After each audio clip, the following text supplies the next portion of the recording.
Hello 8th class students, I'm starting your SST class today 5 August 2020 and we are studying about our constitution on page number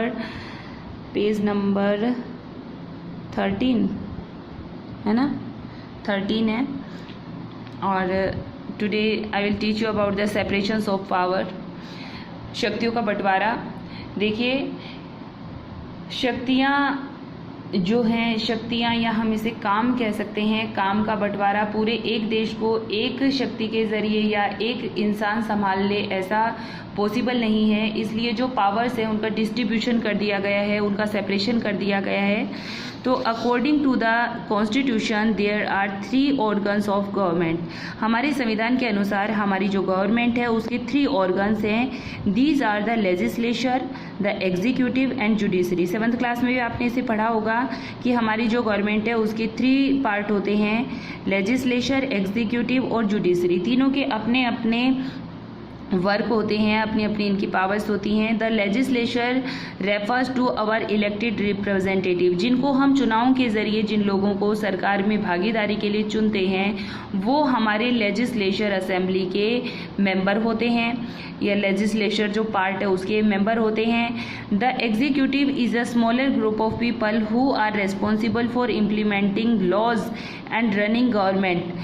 executive जो है हमारी, वो उसके जो members हैं वो एक छोटा सा ग्रुप होता है लोगों का, जो कि कानूनों को, जो कानून बनाए जा रहे हैं, जो लॉज बनाए जा रहे हैं उनको इम्प्लीमेंट करवाने के लिए रेस्पॉन्सिबल होती है।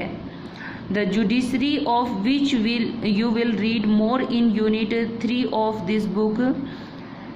आप जुडिशरी के बारे में पढ़ोगे इसी बुक के 3rd चैप्टर में। Refers to system of court in this country in order to prevent the misuse of power. इस देश के अंदर किसी भी तरह से पावर का मिसयूज ना हो by any one branch of government, सरकार की किसी भी ब्रांच के ज़रिए। द कॉन्स्टिट्यूशन सेज दैट, तो हमारा संविधान कहता है that each of these organ should exercise different power, कि तीनों ग्रुप जो हैं अपनी अलग अलग पावर्स का यूज़ करेंगे। थ्रू दिस, इसके जरिए each organ acts as a check on the organ of government. तीनों जो ऑर्गन हैं, तीनों जो पार्ट है उनका एक दूसरे के द्वारा ही एग्जामिन किया जाता है, उनको चेक किया जाता है। And this ensures the balance of power between all 3। इस वजह से तीनों के बीच में क्या बना रहता है, बैलेंस बना रहता है। The word state is often used in this chapter. इस चैप्टर में बार बार स्टेट वर्ड का यूज हुआ है। This does not refer to state government, इसका मतलब स्टेट गवर्नमेंट नहीं है। Rather we use state, we are trying to distinguish. इस शब्द के जरिए हम कहना चाह रहे हैं फ्रॉम गवर्नमेंट। गवर्नमेंट के लिए स्टेट यूज हुआ है, ठीक है। Government is responsible for administering and enforcing laws. जो हमारी सरकार है वही रेस्पॉन्सिबल होती है एडमिनिस्ट्रिंग के लिए और एनफोर्सिंग लॉ, जो कानून बनाए जाते हैं और उनको जो इम्प्लीमेंटेशन उनका होता है उसके लिए। The government can change with election, सरकार को इलेक्शन के जरिए बदला जा सकता है। The state on the other hand refers to political institution that represent a sovereign people who occupy a defined territory. We can thus speak of the Indian state, the Nepali state, etc. The Indian state has a democratic form of government. The government is one part of the state. The state refers of more than just the government and cannot be used in, क्या लिख दिया भाई, interchangeably with it, ठीक है। तो ये आपका 3rd separation of power complete हो गया है। अब देखिए नेक्स्ट आप लोग फंडामेंटल राइट्स। ये बेटा इधर फंडामेंटल राइट्स 6 जो आपके फंडामेंटल राइट्स हैं। The fundamental rights of Indian constitution include right to equality, right to freedom, right against exploitation, right to freedom of religion, culture and educational right और right to constitutional remedies. आज आपको homework में इन rights के बारे में अच्छे से study करनी है और इनको अपनी नोटबुक्स में राइट करना है। लर्न करना है आपको कि किस फंडामेंटल राइट में हमें क्या क्या इक्वालिटीज़ दी गई हैं। ठीक है, सो देखिए फंडामेंटल राइट के बारे में पढ़ते हैं।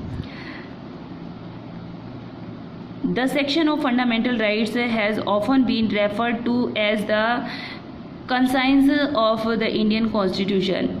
Colonial rule has created a certain suspicion of the state in the mind of the nationalists, and they wanted to ensure that a set of written rights would guard against the misuse of state power in independent India.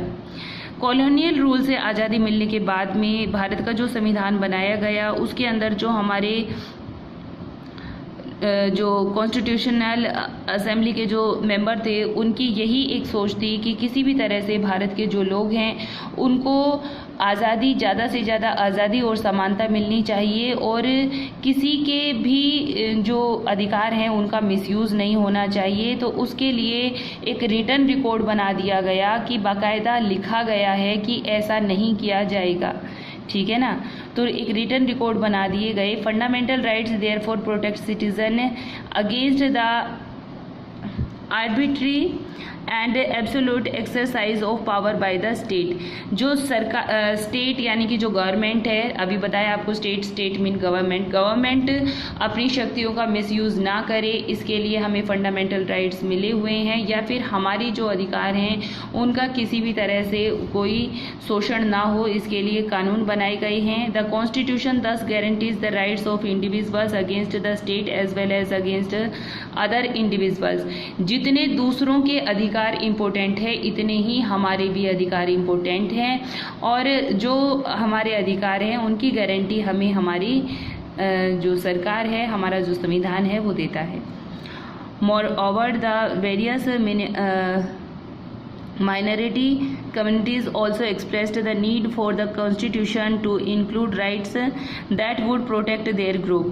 जो minority communities हैं, यानी कि जो लोगों की, जिन communities की संख्या कम है, जो माइनर हैं, उनके भी अधिकारों की रक्षा के लिए हमारे संविधान के अंदर अधिकार बनाए गए हैं। The constitution therefore also guarantees the right of minorities against the majority. जो मेजोरिटी ग्रुप है, बहुसंख्यक जो ग्रुप है, वो अल्पसंख्यक ग्रुप के जो अधिकार है उनका हनन ना करे, इसके लिए भी कानून बनाया गया है। As doctor Ambedkar has said, जैसा कि डॉक्टर अम्बेडकर ने कहा अबाउट दीज फंडामेंटल राइट्स, इन फंडामेंटल राइट्स के बारे में, their object is twofold, इसका दोहरा उद्देश्य है इन राइट्स का।